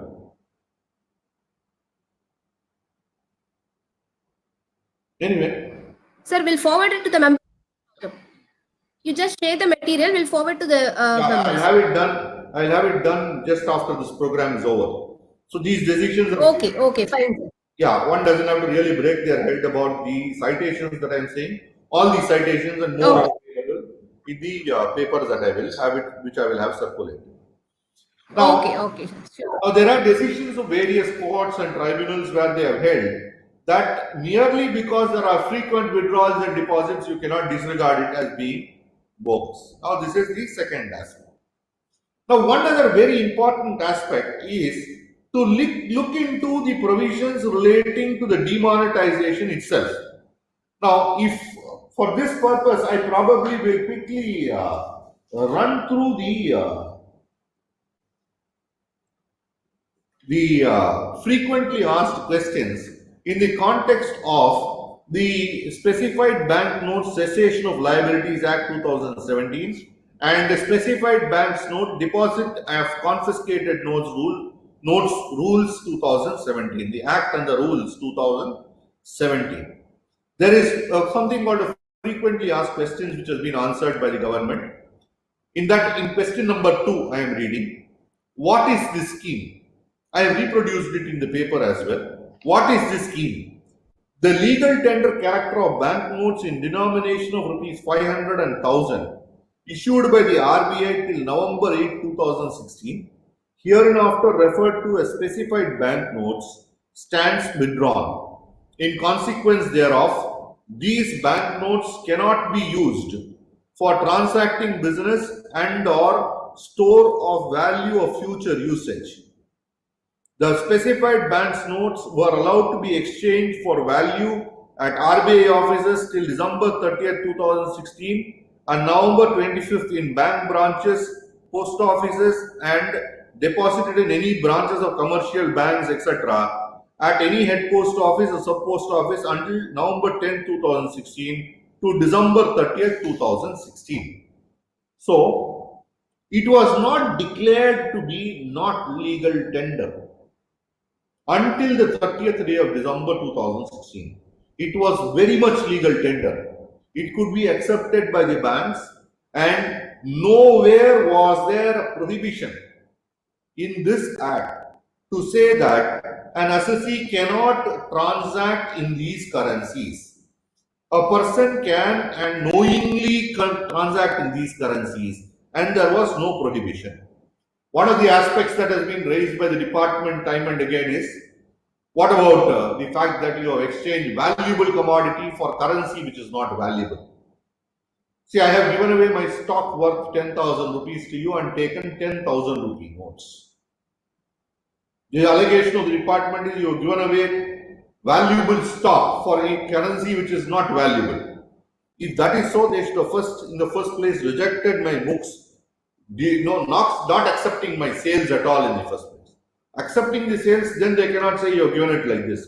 What is wrong in the first place? 2 is to say that I have given away my valuable stock for currency which otherwise got no value is an incorrect statement. It is an incorrect statement because the banks were accepting these demonetized currency, so-called demonetized currency, until 30th of December. What is there to say that it has no value? So, if I went and deposited 1000 rupees in the bank, in a 1000 rupee note, I could take back 10 rupee notes. So, to say that it had no value is an incorrect statement. It very much had value because I could gladly, nobody would ask me the source of it. The banker is not going to ask me the source of it. In fact, they issued a circular in between, which was also withdrawn, if you will recall. The banker is not going to ask me the source. I can simply go and deposit 1000 rupee note in the bank and take back 10 rupee notes. There is nothing that prohibits me from doing so. And therefore, to say that these were currency which had no value is a completely incorrect statement. Next, to say that these were demonetized and therefore is automatically money that is falling under 68 to 69 B or C is completely unfathomable. These were demonetized, no doubt. But that by itself does not make it a currency which will make it unaccounted money. It does not make it unaccounted money. Now, assessing officers have resorted to various kinds of statistics, saying, particularly in the case of dwellers, to say that assessees have sold this amount of stock between this period, the same period in the last year. In the current year, they are claiming in the same period the sales is so much, therefore we cannot accept. Even assuming that is a correct theory, at least to the extent of sales I did last year, they should accept. That also they have not. But then everybody knows what was the scenario. Everybody knows what was the scenario. So, for example, if somebody compares the sales of April of 2019 with the sales of April 2020, or your own service charge collections in April 2019 versus April 2020, and says in April 2020 you didn't make any sales at all or any bills at all, I'm making an addition. It looks atrocious because everybody knows the scenario. No offices are open. No commercial establishments are open in April 2020, excepting in case of essential services. Therefore, to make such a comparison when the scenario is not the same is completely incorrect, and that cannot be the basis for any addition at all. So, A, double addition. B, there is no case for the assessing officer to make an addition having accepted by MOOCs, having accepted my sales. Now, the department, when I spoke to them on a one-to-one, I said, you have accepted my sales, that same sales is the deposit, how can you add? They are saying, no, we are not concerned about your sales. Whatever you did with your sales money, I don't know. This money is unaccounted money which you have deposited.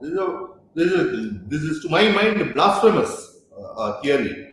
And the theory of the preponderance of probability as laid down by Supreme Court in Sumiti Dayal or Durga Prasad More cannot be invoked in the present circumstances. Because those were extreme circumstances, you will see. Somebody claimed they won 16 jackpots without any experience. And somebody else said 2 lakhs was kept without any application in the assessment years 58, 59, 59, 60, which is equivalent to 20 crores today. Does anybody keep 20 crores in cash simply at home with no investment at all today? The answer may be no. The burden is completely on the assessee to show why he kept it there. If somebody is saying 20,000 rupees, 2 lakh of rupees, even 20 lakh of rupees, somebody can understand. 20 crores today looks fanciful and impossible. Right? So one has to, disregard these additions or say that these additions are bad in law for the above said purposes. But if I were arguing a case, I will also say without prejudice, at least up to that 15th day of December, all amounts that were deposited in specified banknotes can only be added at the rate of 30% and not at the rate of 75%, because 115 BBE has no retrospective operation. Please note that I will say this without prejudice to my submission, that these cannot be added at all and treated as income at all in the first place, because they have already been taxed at the time of sale, at the point of sale, and that has been treated as income.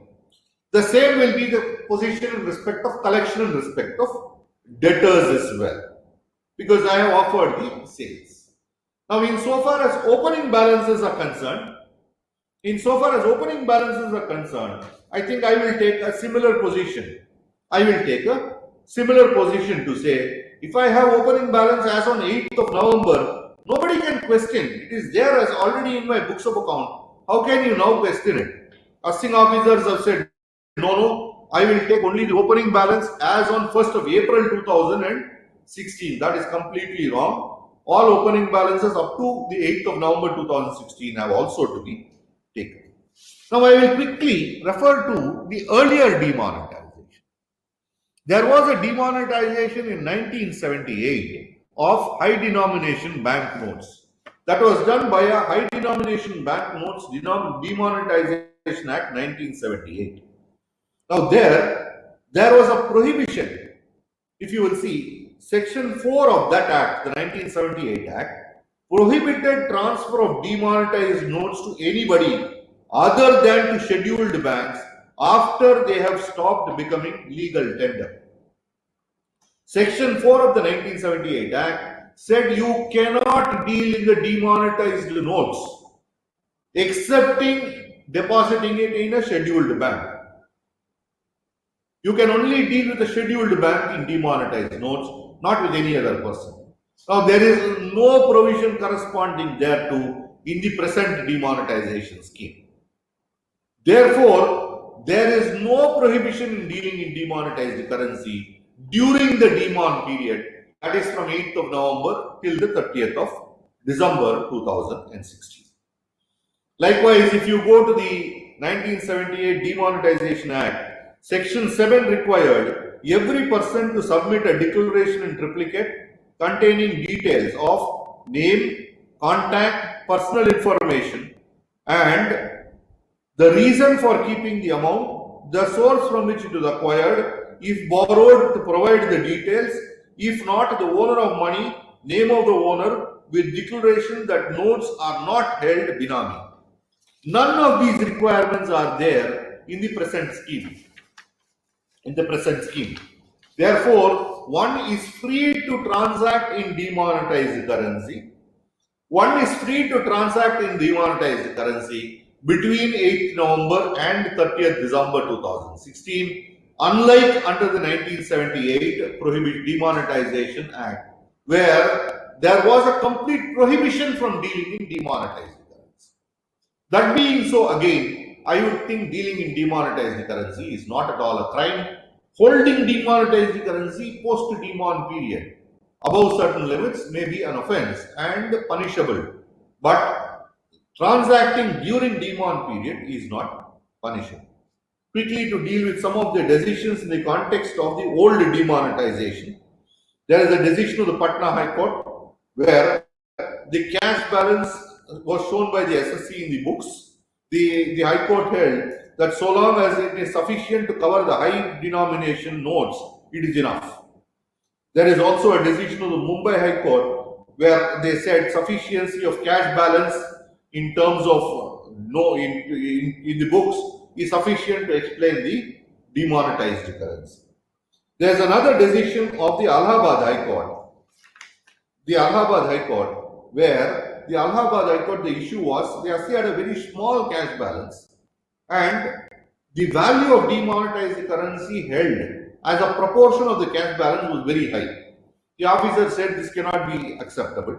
The High Court said that is not the case so long as one were to examine it from the point of view of demonetized currency being available or sufficient cash balances being available. Nothing more can come in the way.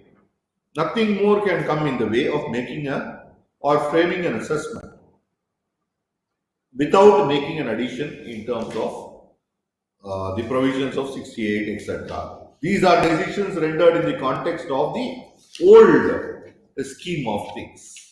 These were decisions rendered in the context of the old scheme of demonetization. I quickly move on to the penalties under 271 AAC. Now, first of all, I'm not going into the depth of 270A because that will be a separate session by itself. And in fact, I have already spoken on that subject for the SIRC, which is available on the YouTube. So I'm not dealing in depth with the penalty provisions. But since the provisions of 271 AAC can be a sequel to the provisions of the provision of 115 BBE, I will deal with that also. Now, if one were to see the provisions of 270A, 270A in subsection 6 very clearly says incomes which are falling within the ambit of 271 AAB shall not form part of the levy of penalty under 270A. 271 AAB is in search cases.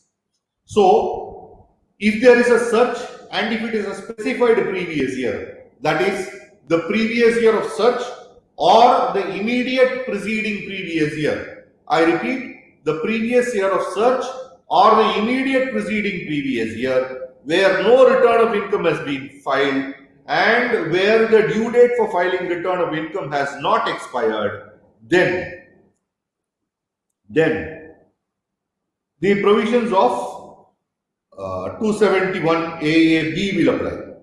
Otherwise, the provisions of 270A will apply. Please note that 270A will not apply if the addition is to be made in terms of section 68 to 69C.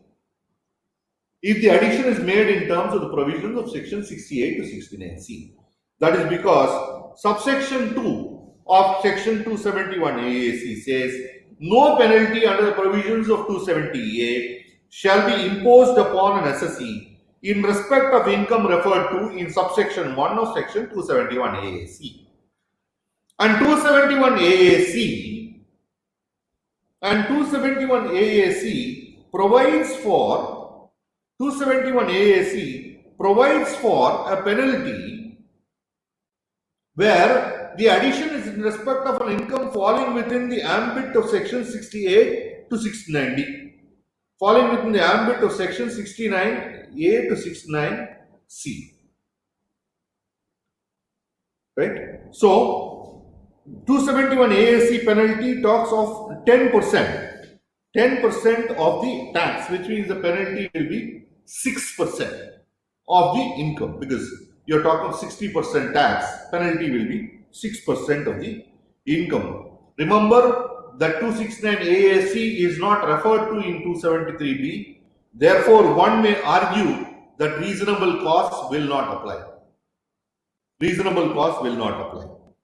Now, if you read the provisions of 271 AAC, it says the assessing officer may, notwithstanding anything contained in this act other than the provisions of 271 AAB, direct that in a case where an income determined includes income determined under 169A to C, 168 to 69C, for any previous year, the assessee shall pay by way of penalty, in addition to the tax payable under 115 BBE, a sum computed at the rate of 10% of the tax payable under 115 BBE 11, provided that no penalty shall be levied in respect of income referred to in section 68 to 69D, to the extent such income has been included by the assessee in the return of income furnished under 139, and the tax in accordance with the provisions of clause 1 of subsection 1 of section 115 BBE has been paid on or before the end of the 11th previous year.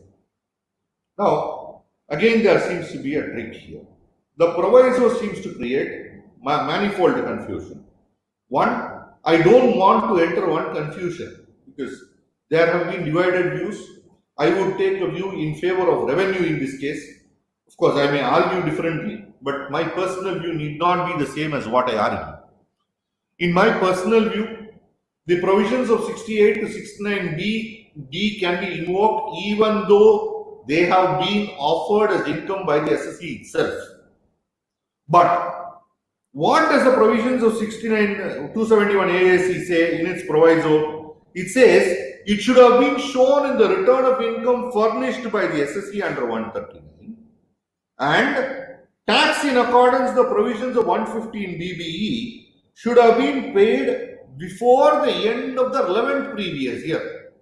See, I earned an income in a previous year.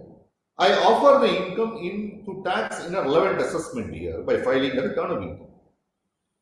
Now, the law here says penalty will not be leviable only if you have offered the income in your return under 139. So, if you have offered your income under 142, what will happen will be a question. I'll come back to that. But it also goes on to say you should have offered the income under 139 and also paid the tax before end of previous year. Now, what is wrong if I offer it in my return and pay it before filing the return? Still, I would think penalty is not executable. But unfortunately, 271 AAC requires that it should have been shown in the return of income filed under 139 and also taxes paid before end of previous year. So, if you have not paid it by way of advance taxes before the 31st day of March of the previous year, penalty under 271 AAC may be executable. Of course, so far as 148 and 153C returns are concerned, one could argue that these are also returns deemed to be filed under 139. But as far as 142.1 is concerned, nowhere does 142.1 says that these will be deemed to be a return of income filed under 139, and therefore in such cases, penalty one may say is executable. But if you will recall, while dealing with the provisions of 115 BBE itself, I said income shown in a return under 142.1 may not come under 115 BBE at all. And if it does not come under 115 BBE, it also cannot come under the provisions of 271 AAC. I explained in the context of 115 BBE that they are only referring to a return under 139, not to 142.1. So 142.1 cases, returns that are showing 68 to 69D income may not come within the ambit of 115 BBE. Right? So clearly 271 AAC also cannot be invoked, because this also talks of only an income which is where the tax is leviable in terms of 115 BBE. But one may have to examine whether 270A can apply. I'll again repeat the circumstance. I have shown an income which is otherwise to come under the provisions of 68 in my return under 142.1. A. My conclusion is prima facie 115 BBE will not apply, because 115 BBE does not refer to a 142.1 income. B. The provisions of 271 AAC will not apply, because again the tax is not levied under 115 BBE. Now the question is, can penalty be levied under 270A? My answer may still be no, because the provisions of the proviso say penalty shall not be levied under this section in respect of incomes that are governed by section 68 to 69D. Right? In respect of incomes that are referred to in subsection 1, these are clearly incomes referred to in subsection 1, but not governed by 115 BBE. Therefore, one may argue that 271 AAC is not applicable. But coming to 270A, probably there could be a debate, and there could be a very strong case to say that 270A may be invocable in the facts and circumstances of that case. I think I will pause here. I will leave it to the organizers to take this forward. Friends, if there are any questions, to the best of your ability, I shall be glad to answer. And I must, before I go to the questions and answers, be very grateful to the organizers for giving me this opportunity, particularly because it gave me an opportunity to read so much, and to every one of Yes, sir. you for a very patient hearing. Thank you very much. Question and answers if the organizers permit. So we have some around 12 questions, sir. Yes, madam. So we have around 12 questions. I will post one by one, sir. Please, madam.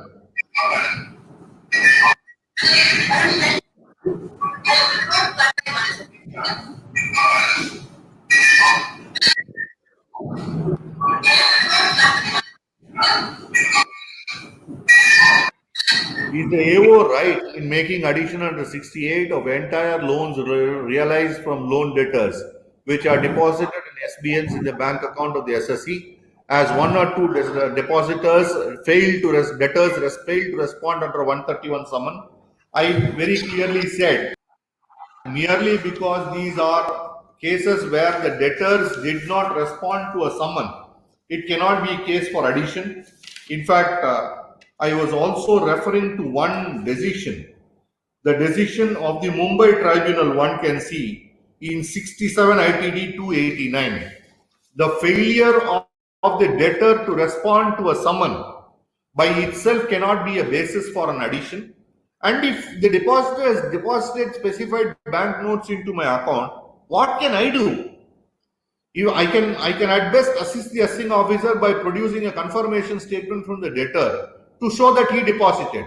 Circumstantial evidences may also be available to show that the deposit happened in the location where the debtor was located and all of it. The assessing officer will not be right in making an addition where the debtors have deposited, the loan debtors have deposited the amount into the bank account, and even otherwise is not justified in making an addition merely because the debtors did not respond to the summon, the decision of the Mumbai tribunal in 67 ITD 289.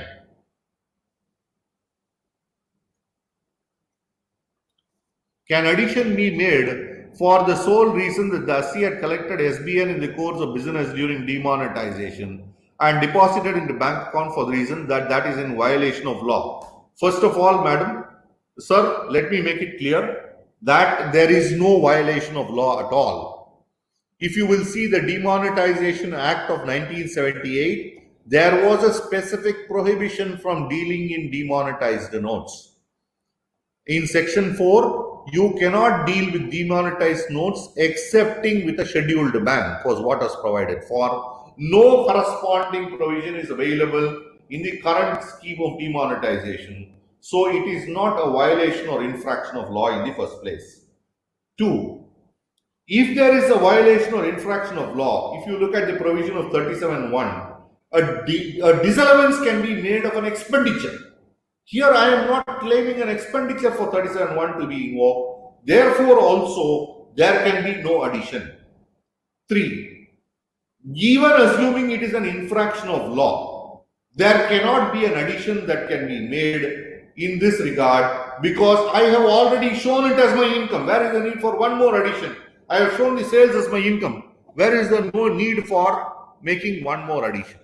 Next, whether a tiny collection agent of SBI can deny the addition made on the basis of bank credits under section 68 who does not maintain books. I am sorry, madam. I think you'll have to help me with rephrasing the question because I don't understand the query. Assisi illiterate remote village sells broiler chicken, remits 1,500 rupee notes up to 3112. Order under 144, entire deposits into account taxed under 115 BBE. Please note, madam, 3012 is your cutoff date, not 3112. So I apparently understand that, sir, that 3012 is a wrong date. Is 3112 is a wrong date? It should be 3012. I would again repeat that sales made and accounted as sales is a clear possible explanation. The SSE having accepted my books, my net profit and my closing stock cannot also be seen as saying that the deposits are again income because he has accepted the sales as income. He cannot again be seen to be saying that the deposit should be taken as income. Yes, madam. An SSE, a retail trader, sold ready-made garments during festival season, deposits the proceeds into the bank account. The entire amount is roughly 30 lakhs. It is tax assessment made under 144.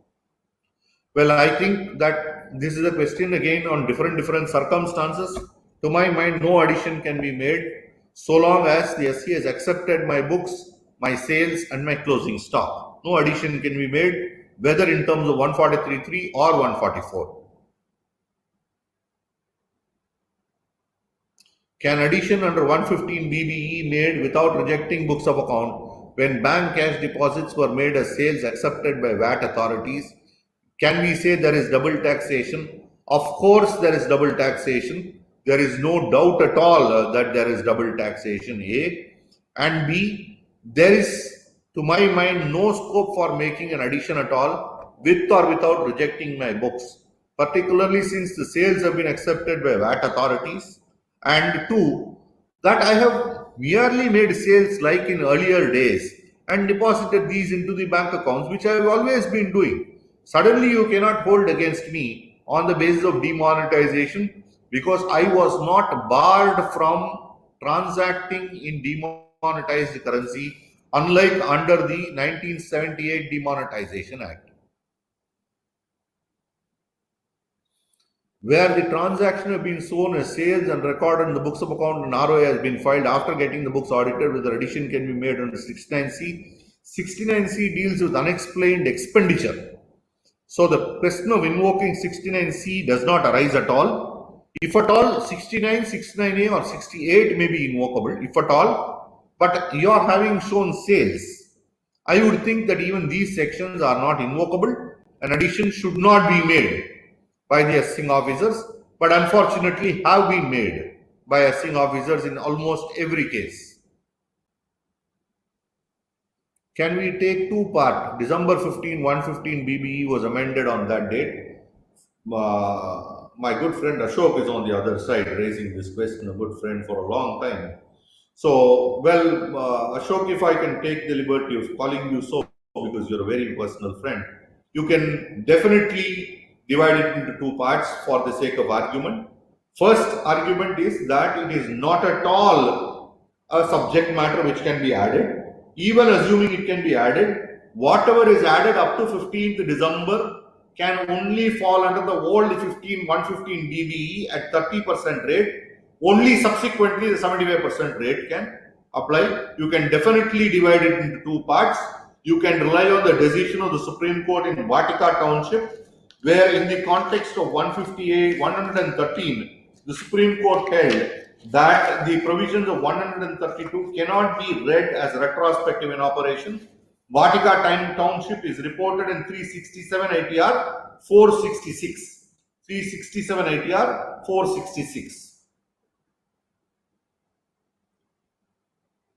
The sales is recorded in the books, but the AO classified the transaction under 69A. Appeal filed with CIT appeal is 69A invalid. Can the CITA converted into section 68? Well, as I mentioned, probably in my view, 69A may not be an incorrect section, personally, because you have deposited this into your bank and now the bank is holding it as an asset in your name. Probably in such cases, 69A may be said to be correctly invoked. I don't want to enter that controversy. But simply put, the mention of a wrong section by itself does not invalidate the assessment or the addition. You will see that section 292B will come to the rescue of the assessing officer. It does not invalidate the addition. The CITA may, if he is sustaining the addition, convert it into addition under section 68, provided he is sustaining the addition. He can also delete the addition. Let us be optimistic and hope he will delete it itself. Next, as you said, the SC fits into sales, cash balance, collection from debtors. What is the chance of the CIT appeal? It depends on our luck and that of the CIT, how the CIT appeals is. But I would personally think if somebody looks at it holistically, the addition should not survive. It should get deleted. SSC closed his business way back in 2013-14, realized cash and deposited during demon period, assessment under 144 made with huge addition. I think this is a case where the onus may lie heavily on the SSC to show that he realized the cash in respect of a business that he closed way back in 13-14 in the previous year 16-17. Right? The burden may lie heavily on the SSC. But, well, if the SSC can discharge that burden by showing from whom he collected the cash, etc., it may be possible. It may be possible that he may get out of the rigors of this provision. But one may also have to see whether the provisions of 269 ST may be applicable. We have recorded sales in demonetization period and admitted collection in SBN in the books itself and paid the SBN into various dates. I would think in such cases, so long as it is explained to be sales and is found to be reasonable or satisfactory, no addition can be made under 115 BBE at all, or 68 to 69D, I would say. Our supreme leader declared it not legal tender on 8 November. After he has stated, so does any legal provision required? It is law of land and law, isn't it? Of course, you have finished it with the laughter. I will join the laughter. We don't have a supreme leader in our country still. We are a democracy, sir.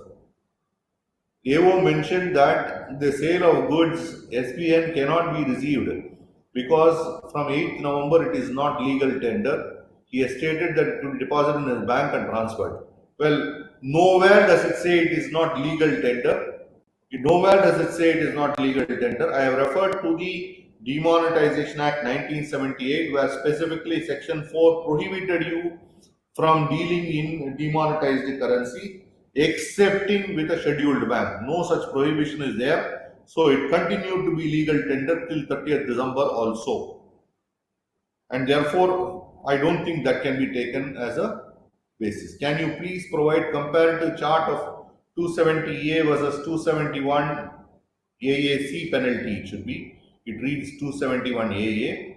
Sir, 271 AAC is applicable where the addition is in respect of income referred to in section 68 to 69D, in section 68 to 69D, and in such cases, penalty will be leviable under 271 AAC. In case where the income is not of the nature which is referred to in 271 AAB, that is not undisclosed income of the previous year of search or the immediate preceding previous year where the due date has not ended and return has not been filed, then the provisions of 270A will apply, otherwise 271 AAB will apply. Broadly, this is the comparative chart. I will not, this is not, I may not be able to really go into each and every aspect, because if I were to, I think I will be spending considerable time, but not to sell myself, but I can say that I had given a specific program on penalties for the institute, SARC, which is on the YouTube as well, which can be referred to, where I have dealt elaborately with each one of these. Can you please let me know the definition, the money definition defined anywhere? Money is not defined anywhere. It has to be taken in its normal common sense perspective, which means cash, in my understanding. Money deposited in bank, can a sing officer challenge under Section 69A? Well, he may invoke the provisions of 69A because these are deposits held with the bank, and these are in fact therefore investments belonging to you, which if not disclosed can be added under Section 69A. Cash sales made only in October 2016 and deposited nearly 1 crore in demonetization period. Sales tax return filed, addition made under 68. Again, it appears to be very dubious the way the transaction is structured. One may have to, have a very heavy burden cast on him to show that suddenly only in October 2016 sales were made. Apparently, once the demon was announced, the assessee has utilized his books probably to do laundering of money for others and accounted it as sales, probably because he had losses in his books, etc., which I would not understand. Merely filing of sales tax return may not suffice to prove the genuineness of the transaction. A heavy burden in this case may be cast on the assessee. As all the money are credited in the books, is the AO correct in making addition under 69A? I think I have already dealt with this, probably I have not made it clear. Addition should not be made under 69A. No addition is capable of being made in such cases under 69A at all. When SBNs are permitted only in hospitals and transport, how do you say it would be legal tender otherwise? Is there any gazette publication? The gazette publication says hospitals and transport can accept it. Nowhere does it prohibit me from accepting it. Unlike in the case of the Demonetisation Act 1978, where there was a specific and blanket ban on accepting it. First of all, okay, the law in the Gazette said I can accept it if I am a hospital or if I am in transport, etc. If I did not, I was not in that business and accepted, what is the punishment? There is no punishment in law. And I am sure the provisions of 115 BBE or 68 to 690 was not intended to punish me. Nowhere did anybody say we will invoke 68 to 690. Even assuming without conceding that it were an offense, it is not punishable, and in any case not in terms of 68 to 690. Whether additions can be made by comparing the sales during the same period in the previous year. The sales in the demonetization period is 51 crore, same period previous year was 50 lakhs. Well, it may depend on facts and circumstances. Supposing your turnover is actually doubled in the next year, I don't think that should be a basis. You can show your previous month's turnovers also to demonstrate that 1 lakh turnover was possible. Or say if you are a jeweler, everybody is aware that sales increased for jewelers during this period. That may be a possible explanation to show why the sales has increased. AO made additions of direct deposits made by agents in principals HO bank accounts, receipt issued by agents to customers, whether the act of the AO is invalid, completely wrong in law. 68 to 69D is not a punishment for dealing in demonetized currency, where the SC has enough proof to show that it was in fact deposited directly by the agents into the bank account of the principal. No addition can be made under the provisions of 68 to 69B, and consequently 115 BBE cannot be invoked.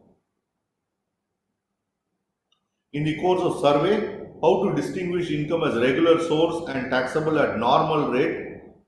Well, whatever falls under 68 to 69D will be a case where you have no explanation for the credit or for the investment or for the expenditure, or the explanation given by you will be unsatisfactory, in which cases it will go under the 115 BBE rate, otherwise it would be at the normal rates.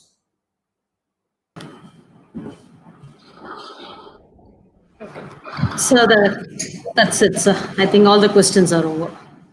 Thank you, madam. Sir, sincere thanks